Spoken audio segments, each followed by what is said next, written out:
Olá, boa noite, muita paz a todos da União Espírita Maria de Nazaré e demais amigos, irmãos que irão assistir esse vídeo. Hoje com o tema Alegria que os homens não souberam responder, Jesus, né? Esse ser que dividiu o tempo em antes e depois dele, mais de 500 mil biografias sobre ele no mundo, né? Naquela época, o povo hebreu, que depois vem a ser o judeu, esperava o libertador.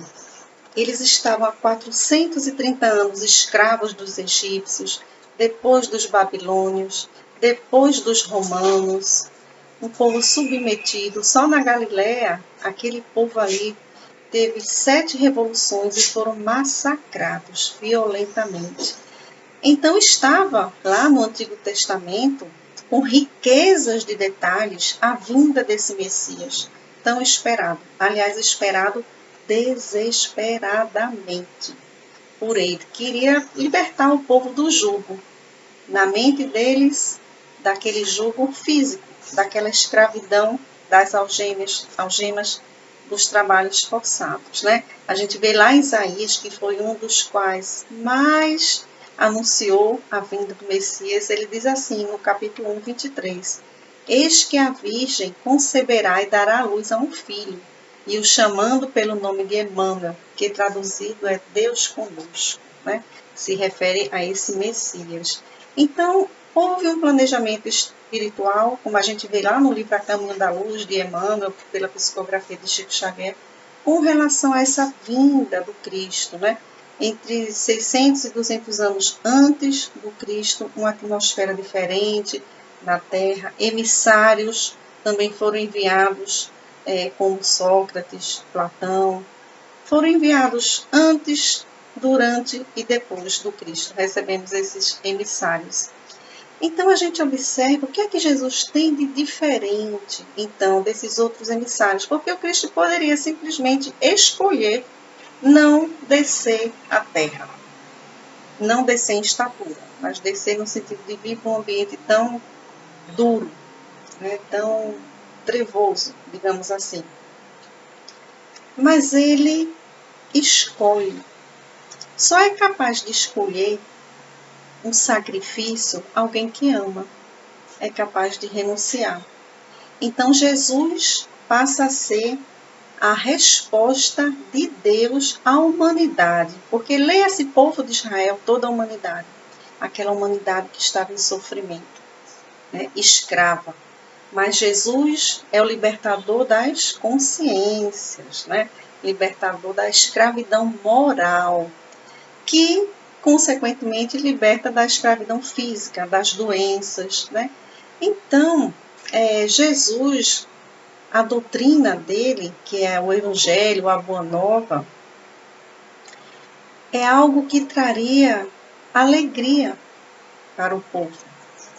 E Bartolomeu, no Novo Testamento, depressivo, tristonho, né? Sem ânimo, ânimo que é vida, Jesus diz o seguinte para ele: Bartolomeu, a nossa doutrina, entretanto, é a do Evangelho ou da Boa Nova. E já viste, Bartolomeu, uma boa notícia não produzir alegria? Fazes bem conservando a tua. Então, olha, há uma recomendação do Cristo Jesus para que nos mantenhamos animados, alegres, né, para essa resposta a essa vinda do Cristo, que não é só no Natal, mas em qualquer momento que nós quisermos, né? Então, esse planejamento, vem uma família, né? Vem Zacarias, que era um sacerdote, esposo de Isabel, prima de Maria. Zacarias, um sacerdote, Maria ficou rapidamente órfã, foi consagrada ao templo muito cedo, com 3 anos de idade, muito virtuosa, muito apreciada no templo. E Zacarias era um tutor dela, digamos assim, né? Por isso tanta proximidade. Então, por conta disso, um dia, Zacarias e Isabel tinham um ressentimento, uma mágoa de Deus, porque não conseguiam conceber uma criança que era tão importante para o judeu, né? E eles já idosos. Mas Deus age, né? Então ele, que era sacerdote, um dia num sorteio para espargir o perfume no templo, viu o anjo Gabriel à sua direita. Ele aparece e ele comunica da gravidez. E Zacarias, como nós assim também somos, apesar de uma vida de sacerdócio, acreditando em Deus, servindo, naquele momento oscilou na fé. Sua fé fraquejou. E ele diz, mas como isso é possível? Se nós já somos de idade avançada, né? Então, o anjo diz, eu sou Gabriel. Olha a autoridade. Assisto diante de Deus e ficarás mudo até o dia em que isso acontecer, pois não crestes em minha palavra. Observem, mediunidade era uma coisa comum no Antigo Testamento, no Novo Testamento. Tanto que aqueles outros sacerdotes que estavam do lado de fora do templo não acharam estranho o que aconteceu quando ele saiu mudo. Aquela demora dele para sair, sabiam que algo extraordinário estava acontecendo. Alguma visão ele estava tendo. Então, olha, mesmo nesse ambiente, o Zacarias vacila naquele momento, quando não crê, né? E essa mudez dele, que quando nasce o menino volta, é uma forma também de chamar atenção. Algo está acontecendo diferente na terra. De forma que João Batista, durante muito tempo, foi confundido com o próprio mestre, né? Então, vem a palavra. Gabriel vai até Nazaré agora e diz assim para Maria de Nazaré, aquela moça entre 14 e 16 anos, alegra-te, cheia de graça. Olha, cheia de virtude, né? O Senhor está contigo. Não temas, Maria. Maria ficou assustada na hora, porque ela viu o anjo Gabriel acordada em visão. Encontraste graça junto de Deus. Olha só, uma mulher que talvez fosse apedrejada, aceitando aquela gravidez, uma mulher que iria ter um filho puro, queria ser sacrificado violentamente, ferozmente pelo povo. Como? Alegra-te, cheia de graça. Então nós temos uma visão de que sempre o bom, o alegre é o que é eufórico, é o que é material, é o que é de imediato. Era um outro tipo de alegria. Esse outro tipo de alegria que nós precisamos encontrar, que é uma alegria perene, porque nós temos momentos de alegria, mas é uma alegria eufórica, momentânea, não sustentável. A alegria de uma compra, de uma bolsa, uma roupa, um carro, uma casa. É aquela alegria que passa muito rapidamente, ela não se sustenta, né? Mas Maria, ao contrário de nós, ela diz algo muito importante que nós precisamos aprender com ela. Ela diz assim, eis aqui a serva do Senhor, a serva. Seja feito segundo a sua palavra ou vontade. Então, essa frase é a chave de nossa felicidade. A gente não consegue dizer, seja feita a sua vontade, a gente quer que seja feita a nossa vontade. E na hora que a gente quer, né? Então, observem que a gente pode encontrar as orientações nos livros, no Pentateuco, nas palestras, num sacerdote, num orientador, no atendimento fraterno, na nossa própria consciência, conforme questão 621 do Livro dos Espíritos, onde estão guardadas as leis de Deus, na nossa consciência.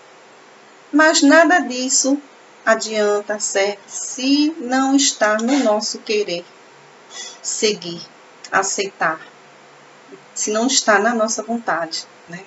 E o anjo diz assim, Isabel já está grávida. Como que diz assim, vá lá e confere, né? E Maria, quando vai até a prima, ela é saudada da seguinte maneira, bendita és tu entre as mulheres. Olha, bendita, né? Porque tinha ali no ventre Jesus, os meninos se reconhecem na hora, né? João Batista e Jesus, João Batista se agita, ela nota isso, Isabel, ela fala, né?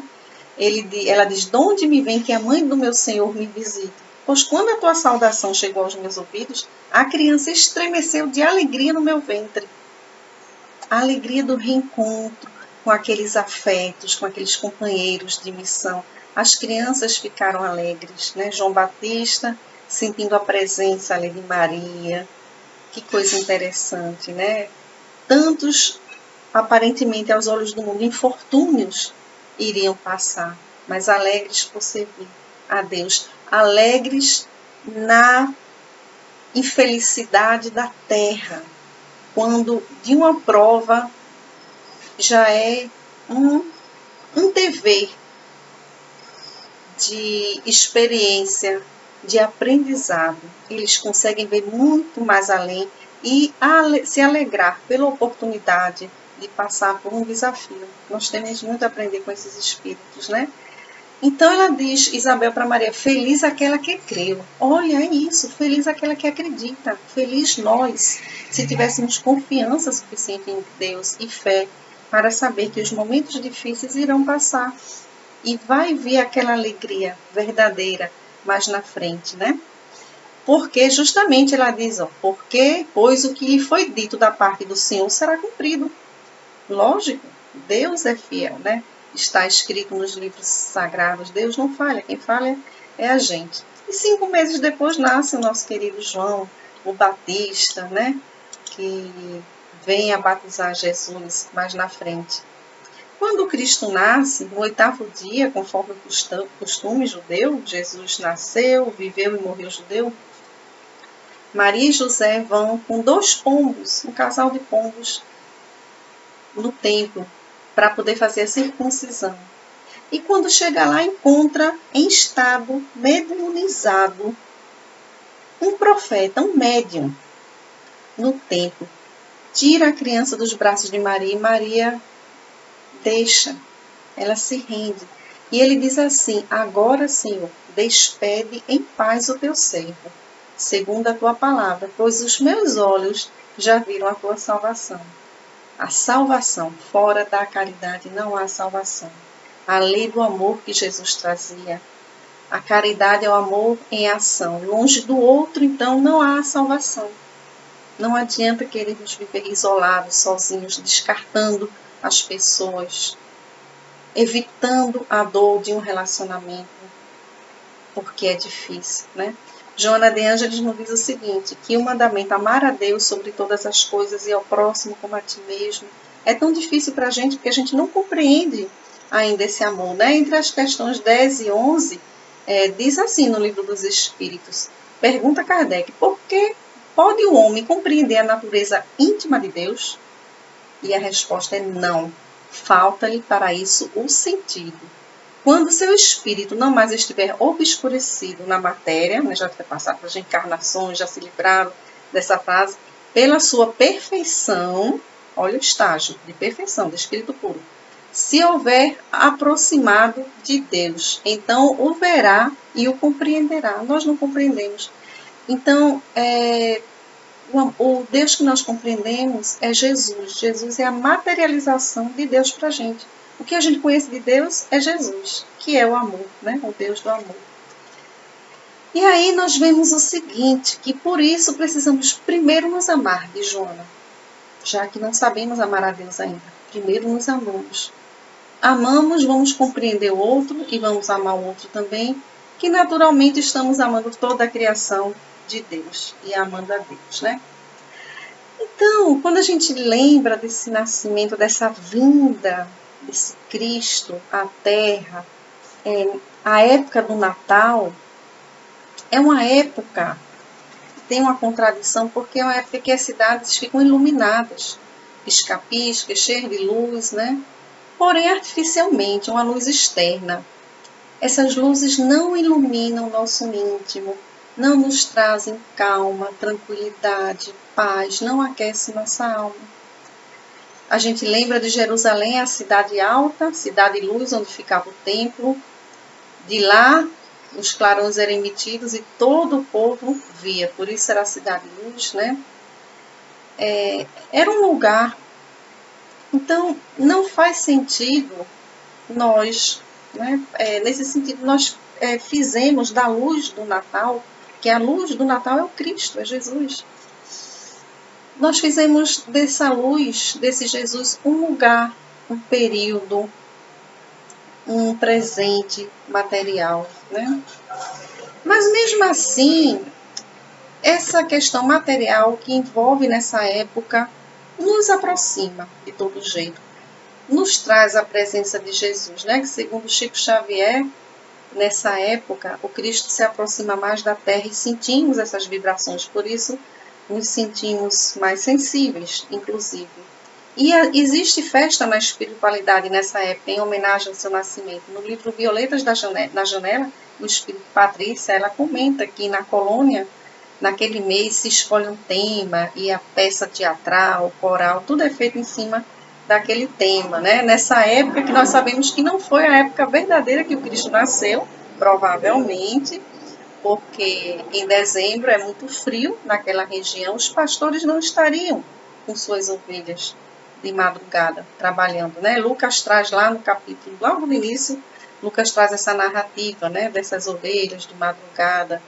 Então, o cristianismo convencionou essa data porque existia uma festa pagã, que era uma festa do solstício, que era justamente porque era um dia do ano, no hemisfério norte, que a noite era muito longa, a noite mais longa. Então, para vencer aquela noite longa, escura, sombria, de trevas, usando um simbolismo, precisava que o sol nascesse arrebatando, né, com muita força, para tirar essa escuridão do mundo. Então, se ligou essa história a Jesus, ao nosso sol, né? E faz sentido, realmente. Foi Constantino que estabeleceu, dia 25 de dezembro, né? Mas, meus queridos, isso não é o mais importante. Onde nasceu, a data. Inclusive, o Corão Sagrado nos diz que o menino Jesus nem nasceu numa gruta, nasceu no meio da estrada. Mas também não é o mais importante. O mais importante é que a vinda do Cristo é essa resposta a essas expectativas da humanidade para a solução dos problemas. E para os nossos problemas e todos os problemas, a solução é o amor. Está em Jesus. Então, o Natal é a resposta de Deus, é Jesus à humanidade, para os seus filhos, né? Para nos ensinar a ter essa esperança, essa confiança em busca da felicidade. Então, nós vemos a vinda de Jesus diferente da vinda de missionários. Ele está fora do patamar dos missionários. Os missionários foram enviados por ele. Antes dele vir, durante a própria sua estada aqui na Terra, e depois dele, esses missionários ele envia. Mas nenhum missionário trouxe questões filosóficas, né? Mas nenhum deles consegue trazer o que Jesus representa para nós. É esse maior feito, o maior evento que aconteceu na humanidade, sua vinda aqui, né? Sua presença conosco. Jesus, ele veio por sua escolha e ele impregnou o mundo de amor. Nenhum fez isso. Ele exemplificou, ele viveu esse amor por nós. Ele, com seu amor, ele tocava o coração com a sua presença, com seu magnetismo. O amor de Jesus transformava pessoas. Pessoas se encontravam, cruzavam com ele e sentiam, às vezes, num olhar, num sorriso, numa palavra do Cristo, num silêncio, numa imposição de mãos para curar esse amor. E as pessoas se transformavam. Nenhum conseguiu transformar ninguém, a não ser Jesus, né? Eles relatam, muitos, que na presença de Jesus se sentiam desnudados. Toda a sua história sendo lida por Jesus naquele momento e se comunicavam por pensamento, né? Então, isso é muito forte. E aí nós ficamos pensando, meus amigos, que uma luz, o sol, irradia para todos. Então, não só aqueles que foram receptivos àquela luz do Cristo, aquele amor, se sentiu impactado. Imagine os opositores de Jesus, desconectados dele, mas não absortos a essa força, a essa luz, a esse amor Em que conflito psicológico e emocional eles não estiveram para ser contra Jesus? Algo que era naturalmente, como diz Kardec, naturalmente procuramos a luz, porque cansamos de sofrer, o natural seria seguir Cristo. Jesus impregnou a crosta terrestre, o globo, até hoje, com a oração do Pai Nosso, a oração dominical. Até 100 quilômetros de distância está no ar, de forma que quando nós, mesmo não muito concentrados, iniciamos Pai Nosso que estás no céu, é como se ligássemos o Wi-Fi para a espiritualidade, né? Então, o que é essa luz? Essa luz é a verdade que liberta, né? Lá na Gênesis plural de Moisés, lá no Pentateuco de Moisés, quando diz assim, e Deus disse, faça a luz, né? Que ela se fizesse. Ele não está falando daquela luz das estrelas, dos astros. Essa só aparece no quarto dia. Ele está falando de uma luz cósmica, ou seja, aquela luz invisível da qual nascem as luzes que são localizadas no Sol, nas estrelas, nas unidades siderais, né? Ele fala da primeira luz cósmica invisível, a luz, único veículo indestrutível, conhecido pela ciência nuclear, né? A gente vê naquela tabela periódica, Einstein trazendo no século XX para a gente o seguinte, que todos os 92 elementos da química e seus derivados são, segundo Einstein, reduzíveis à luz. Mas a luz não se reduz a nenhum deles. Olha que interessante, né? Não é reduzível essa luz. Então, diz de uma imortalidade, de uma grandeza, diz dessa luz sendo Jesus, né? É uma luz incorruptível, e a gente vê o Cristo desce à terra, mas não se envolve com a densidão dos sentimentos da terra. Vem para o mundo, mas sem ser do mundo, né? E não existe no mundo físico nenhum elemento incontaminável que não se contamine, que não se corrompa, que não se misture, como a água, fique impura, né? Aceita a impureza, exceto a luz. Ou seja, os espíritos avançados, os espíritos puros, da escala crística, eles são incorruptíveis, né? Não tem mais a tentação. Eles podem escolher passar pela prova, mas não tem a tentação, né? Então, só a luz é incontaminável e invulnerável. Então, essa luz é o Cristo. A luz é indispensável à vida material também. Nós sabemos, se apagar o céu, o sol, o que é que acontece? Uma desordem, um caos, né? E na esfera psíquica também, porque a luz representa a sabedoria, a verdade, o entendimento, a razão, né? Então, para nós chegarmos a essa luz, a sermos essa luz, só há um meio: mergulhar na própria luz cósmica do Cristo, que ele declarou categoricamente: eu sou a luz do mundo. Está lá em João, capítulo 8, 12. Mas ele diz também: vós sois a luz do mundo, em Mateus 5, 14 a 16. Então, Jesus ele não se apresenta como uma exceção da humanidade, como um privilegiado, como um agraciado por Deus, mas ele se apresenta como um modelo, como um que se tornou luz antes para todos nós, né? E aí lá na questão 625, né, que modelo e guia da humanidade Deus tem oferecido aos homens? Vede Jesus e observem o verbo que Deus tem oferecido, ou seja, até hoje. E também dá uma ideia de sempre evolução. Por mais que o espírito seja evoluído, esferas mais avançadas, ainda assim está evoluindo, né? E como fazer isso? O Emmanuel nos diz o seguinte, que nenhum ser esteve na Terra sob tamanho contraste, fora Jesus. Jesus veio como Senhor e ao mesmo tempo como servo. E aí nós entendemos que para ser servo é preciso ser senhor também. Porque só é servo quem é humilde, quem tem humildade.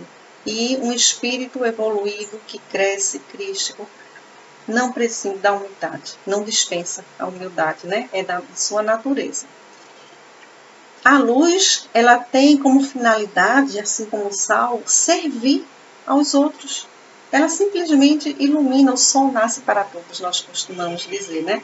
Deve iluminar naturalmente, é a sua função, né? Através de quê? Então, quando a gente traz para a nossa realidade, através do exemplo, da postura, diante das situações, das pessoas, dos testemunhos que nós damos, né? Então, o Emmanuel, lá na mensagem chamada Ilumina onde estejas, do livro Ceifa de Luz, de Emmanuel, né, pela psicografia de Chico Xavier, da FEB Editora, ele diz assim: disse-nos o Cristo, sois a luz do mundo, e toda criatura é fonte da luz, por ser em si uma fonte de amor. Ou seja, temos o DNA de Deus, né? Temos essa luzinha aguardando em alta potência para eclodir. Então, Jesus, quando ele está lá no Bar Mitzvah dele, que é uma cerimônia para passar da fase de infância para adulto, que é como se fosse uma sabatina no templo, a criança tem que responder todas as questões da Torá. Ali, Jesus demonstra tanta sabedoria, superioridade diante dos doutores da lei, que Maria se empolga, pede um emprego para ele no templo, a Zacarias, que era o seu tutor, né? E Jesus simplesmente escolhe, mais uma vez, trabalhar na carpintaria do Pai, aprender o ofício do Pai, como que diz assim: o mais importante é aqui, é pela casa que começa. O que a gente treina na casa vai na sociedade refletir, né? E Jesus expande esse amor para toda a humanidade depois de ter cumprido suas obrigações em casa, com a família. Com mais de 30 anos, ele se despede de Maria dizendo o seguinte: amo todos com muita ternura e sempre agradeço ao Pai pela família abençoada que me deu. Mas amo da mesma forma todos os seres humanos e preciso transmitir-lhes a boa nova, que traz alegria, a felicidade que o Pai me confiou. E Jesus segue sem Maria enxergar com os olhos físicos, com uma legião de anjos ao seu lado, né? Se encontra com Zacarias, vai logo em direção ao primo para cumprir a promessa do batismo, para se identificar, né? Aquele João que logo identificando Jesus diz que não é digno de atar suas sandálias, ele que deveria estar sendo batizado por Jesus. João, que havia sido Elias na encarnação passada, responsável pela morte, por decapitação de 400, 600 sacerdotes de Baal e outros, trazia o remorso, tinha humildade, sabia de suas dificuldades. E Jesus, na hora, diz o que ele diz para nós até hoje: filho de Zacarias, conheço a beleza de tua alma devotada e fiel. Se no passado cometeste ação dura, foi por excesso de zelo pelas coisas de Deus, e nunca por maldade. Por isso, vamos cumprir o que foi programado pelos que são responsáveis pelo destino na terra. Então, Jesus está dizendo aí: o amor cobre uma multidão de pecados. João é aquele que, dos nascidos de mulher, ou seja, dos reencarnados, era o maior. Entretanto, era o menor nos céus, no reino de Deus. Olha que interessante, né? Então, nós precisamos nos libertar da culpa, porque a culpa, ela tem uma serventia que é só no sentido de tomarmos ciência do que fizemos, do erro. Mas precisamos, como Saulo, na porta de Damasco, a Jesus dizer: Senhor, o que queres que eu faça? Para frente. Daqui para frente, como é que eu vou agir? Não obrigatoriamente eu tenho que sentir dor, eu tenho que sofrer. Eu tenho que amar e trabalhar. E assim ir amenizando, né, todos os meus equívocos passados. Não devemos nunca dizer: estou sofrendo isso porque fiz aquilo. Não nos apegarmos à culpa e à dor, né? Então, o amor, para ele crescer, florescer, o amor com Jesus, e a gente nessa época está falando do Natal, de sua vinda, né? Desse amor que ele teve por nós por vir. O amor é um relacionamento. Ele não aparece. Ele surge com a convivência, com a vontade de doar primeiro do que esperar receber, que isso é a infância psicológica, eu negociar com amor. Que amor é esse? Eu preciso receber em troca, o que eu preciso ser reconhecido. O amor simplesmente é amor, ilumina. O amor age, né? Então precisamos trazer Jesus para amar, precisamos trazer Jesus para o nosso dia a dia, para a nossa convivência, fazer com que ele participe de nossa vida, não só no Natal. Nós nos lembramos dele no Natal, mais efetivamente, lembramos de fazer ação caridosa no Natal. No Réveillon parece que o clima já é outro, já somos outras pessoas, esquecemos, vamos nos preocupar com as festas tão rapidamente, né? Então precisamos, todos os dias e a hora que for possível, durante o dia, conversar com ele, lembrar dele. Quando nós amamos alguém, nós não lembramos de alguém durante o dia, quando acordamos, quando vamos dormir. Precisamos trazer Jesus, conversar, nos imaginar no colo dele.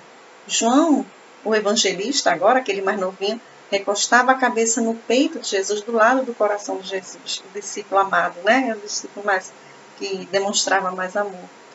Então, precisamos nos ver fazendo isso, pedindo perdão, agradecendo, perguntando, escutando ou simplesmente calados, mas trazer a sua figura para junto de nós, né?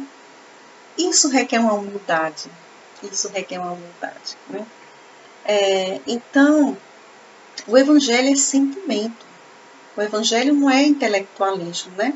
Às vezes, nós não fazemos isso e aí precisamos, para ter uma experiência de amor, passar pela dor, como nós sabemos, né? E Jesus, ele já anda conosco. Lembre-se, quando Jesus ressuscita, ele anda com aqueles 2 discípulos na estrada de Emaús. Eles não reconhecem Jesus, mas eles estavam a caminho com Jesus.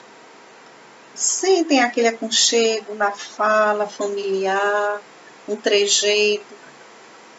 Sentem alegria com aquela companhia, porque Jesus era alegre, é alegre. Convidam para jantar com eles. E só quando Jesus parte o pão, eles reconhecem aquele simbolismo, aquele jeito de partir o pão, né? Então, quantas vezes Jesus está conosco e nós não percebemos, porque ele não faz barulho. Ele é silencioso, ele é discreto, ele não constrange. Às vezes ele chega através de alguém, de uma mensagem, de um livro, de uma música, né? Então, mas também de um familiar complicado para a gente aprender, né? De um irmão difícil. Então, a doutrina, o amor, resume toda a doutrina de Jesus, nos diz Kardec no Evangelho segundo o Espiritismo. Toda, né? E ele diz o seguinte, o amor, o sentimento que a gente está falando, ainda não é o amor. O amor é o requinte desse sofrimento, nos diz Kardec. Nós que passamos pelo instinto, pelas sensações, aí pelos sentimentos, e depois do sentir, do sentimento é que nós podemos seguir para o amor, né? Para Deus, que Deus é amor, como afirmou João no capítulo 4, versículo 16, né? Mas Jesus vai muito além do amor. Ele sugere, ele nos traz o amor estendido aos nossos inimigos, aos nossos desafetos, aqueles que nós não gostamos, que nós talvez odiemos, e aqueles que nos odeiam ou não gostam de nós, né? E ele diz o seguinte, naquela época, porque na Torá não tem dizendo para odiar ninguém, mas, como o povo era analfabeto, os sacerdotes interpretavam como queriam. Então Jesus disse o seguinte, ouvistes o que foi dito, ou seja, não está escrito na Torá, ouviste, porque foi interpretação. Amarás o teu próximo e odiarás o teu inimigo. Eu, porém, vos digo, amai os vossos inimigos e orai pelos que vos perseguem. Então não é só não odiar o inimigo, mas eu tenho que fazer algo sobre. Mesmo que naquele momento não seja possível, porque eu preciso passar por umas etapas no processo de perdão. Eu não posso dizer que fui prejudicado e naquele momento já estou amando. Não, eu não tenho essa condição ainda, nós não temos, né? Então, desse modo, vos tornareis filhos do vosso Pai que está nos céus. Portanto, deveis ser perfeitos como perfeito é o vosso Pai. Está em Mateus, no capítulo 5, 43, 45 e 48. É a nova justiça, que é superior à antiga. Nós precisamos prestar atenção em algo. Há uma passagem também que diz assim: reconcilia-te com o teu inimigo enquanto estás a caminho com ele. Ora, o primeiro inimigo que nós temos somos nós mesmos. Esse adversário é interno. Eu tenho adversários dentro de mim, que são o quê? Minhas imperfeições, minha questão moral, meus vícios, minha indiferença.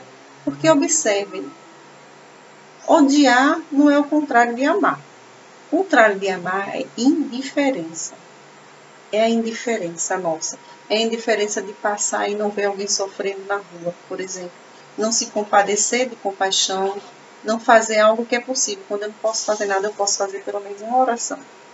Então, precisamos ter cuidado com isso. Temos o julgador interno, que é a questão 621, que é o nosso juiz, mas precisamos primeiro nos reconciliar conosco mesmo. Meimei, no livro Antologia Mediúnica do Natal, de psicografia de Chico Xavier, ela nos explica o seguinte, que às vezes a gente se sente indigno do amor de Jesus, de Deus, de entrar no templo, de fazer uma oração por conta de nossos equívocos. Aí às vezes não fazemos o bem porque também pensamos, mas eu vou fazer isso aqui só na época de Natal, ou só porque é tal dia, nós temos essas questões, o que não deixa de ser um orgulho também. E ela diz o seguinte, a Meimei, ela fala assim, ainda que não quiséssemos, na noite de Natal, nesse período, lembraríamos dos convívios com as pessoas queridas, da mãe embalando, do pai recomendando um cuidado, dos mestres que nos ensinavam, dos filhos pequeninos e dependentes fazendo travessuras e alegrando a casa. Maria diz que Jesus alegrava a casa, com seus cânticos e com a sua alegria. Aí ela fala o seguinte, é que no íntimo, olha onde está o reino de Deus, dentro de nós.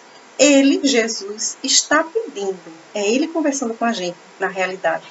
Perdão aos que te ofendem, agasalha aos que estão com frio, visita aos doentes, comida aos que estão na rua, coração aos que te perseguem, consolo aos desanimados. Olha, alegria, consolo aos desanimados. A benfeitora, ela clama, ela diz, não hesite, não importa se cultivas a bondade somente na época de Natal.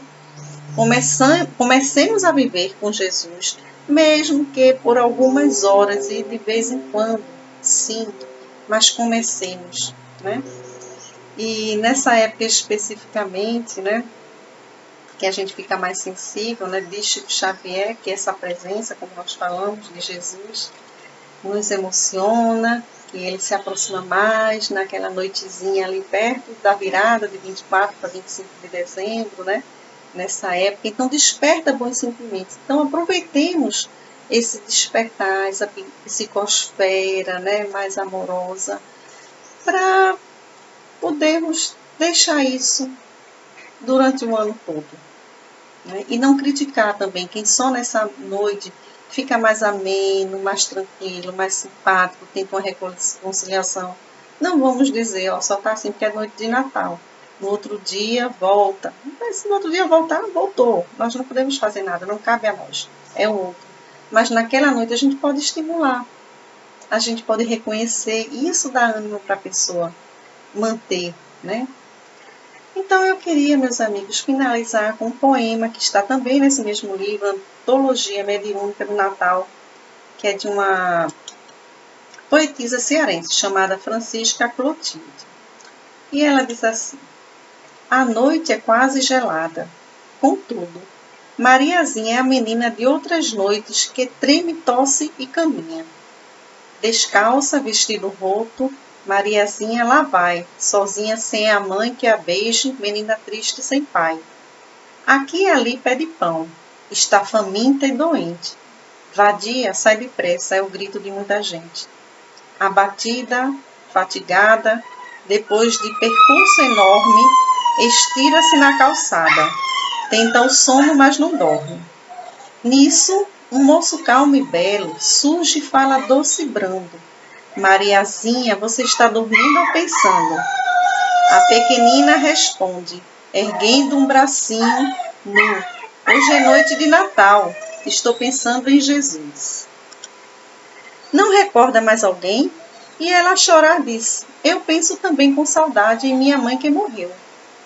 Se Jesus aparecesse, o que é que você queria? Queria que ela me desse um bolo de padaria. Desculpa. Depois, queria uma casa assim como todos têm. Depois de tudo, eu queria uma boneca também. Pois saiba, Mariazinha, eu lhe digo que assim seja. Você hoje terá tudo, aquilo que mais deseja. Mas o Senhor, quem é mesmo? E ele afirma, olhos em luz. Sou eu, amigo de sempre, minha filha, eu sou Jesus. Mariazinha encantada, tonta de imensa alegria, pôs a cabeça cansada nos braços que ele estendia. E dormiu, vendo-se outra, em santo deslumbramento, aconchegada a Jesus na glória do firmamento. No outro dia, muito cedo, quando o lojista abre a porta, o corpo caiu de leve e a menina estava morta. Então, meus amigos, eu me despeço, lembrando que sempre há o amparo do Cristo, que quando nós não fazemos, Jesus faz pessoalmente, como fez a Mariazinha, mas que nós devemos sim cumprir o nosso dever na obra de Deus, para a instalação do reino dos céus na terra, fazendo com que seja todo dia esse Natal de Jesus, para que possamos, em júbilo, sermos alegres em comunhão com os nossos irmãos. Eu agradeço a todos pela oportunidade de estar aqui com vocês, desejando um Feliz Natal, um ano novo, cheio de renovações, como Emmanuel nos diz, que nos renovemos todos os dias. Um abraço e fique com Deus.